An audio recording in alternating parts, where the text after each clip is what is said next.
दोस्तों, मेरा नाम राज है। मेरी उम्र 28 साल है, पर बात तब की है जब मैं 21 साल का था। मेरे बाजू वाले घर में मोनिका रहती थी। हमारा उनके यहाँ आना जाना तो था। थोड़ी मस्ती भी करता था, पर गलत इरादे न उसके थे न मेरे थे। मुझे मेरे मामा के घर जाना था।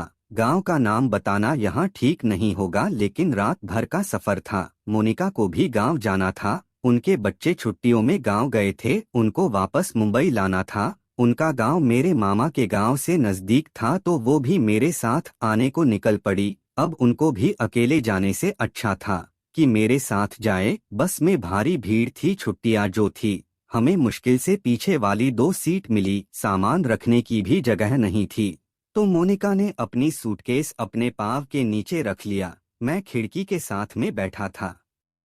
बस निकल पड़ी अपने मुकाम की तरफ। रात के 10 बजे होंगे जब हम निकले।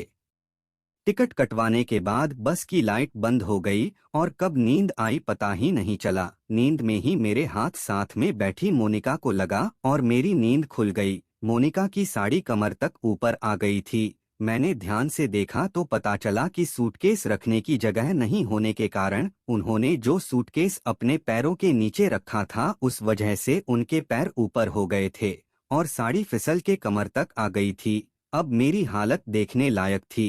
क्या करूं समझ में नहीं आ रहा था।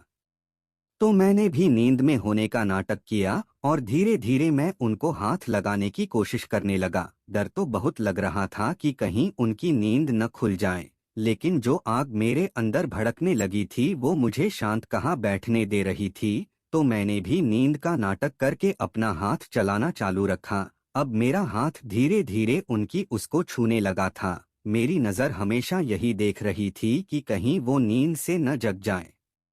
बस में काफी अंधेरा था और मैं एक नई रोशनी ढूंढ रहा था। मेरा हाथ अब उनकी जांघों पे फिसल रहा था। इतने में उन्होंने अपना सर मेरे कंधे पे रख दिया। मेरी तो डर के मारे जान ही निकल गई। मुझे लगा कि वो जग गई, लेकिन वो तो गहरी नींद में थी। अब मैं थोड़ी देर वैसे ही रुका रहा, लेकिन इस चक्कर में हम दोनों में जो दूरी थी वो और कम हो गई। अब मेरी हिम्मत बढ़ने लगी थी और मेरा हाथ अब थोड़ी और सफाई से चलने लगा था। लेकिन फिर भी संभाल के जांघों पे हाथ फेरने के बाद अब मैंने धीरे से उनकी उसमें हाथ घुसाया। बाल तो एकदम साफ किए हुए थे।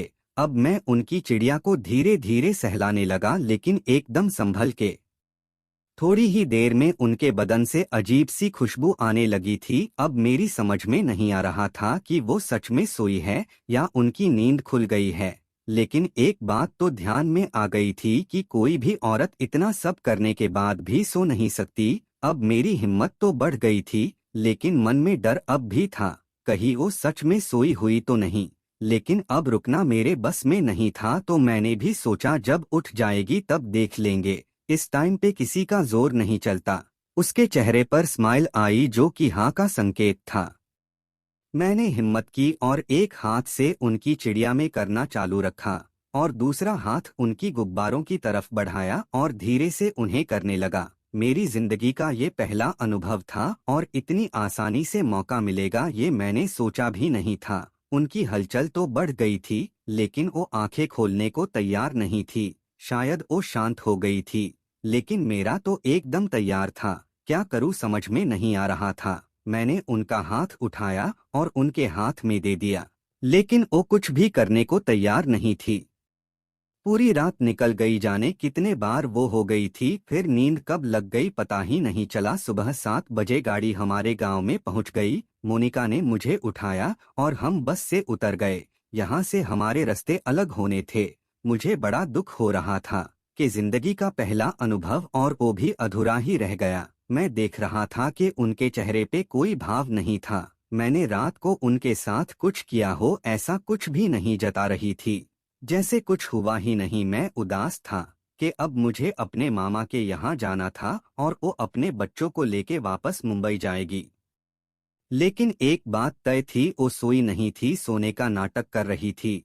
और मुझे इस बात की खुशी थी कि आज भले ही मैं कुछ नहीं कर सका, लेकिन मैं जब वापस मुंबई जाऊंगा तो शायद मेरा काम बन जाए। सही कहा ना दोस्तों? तो चैनल को सब्सक्राइब कर लो।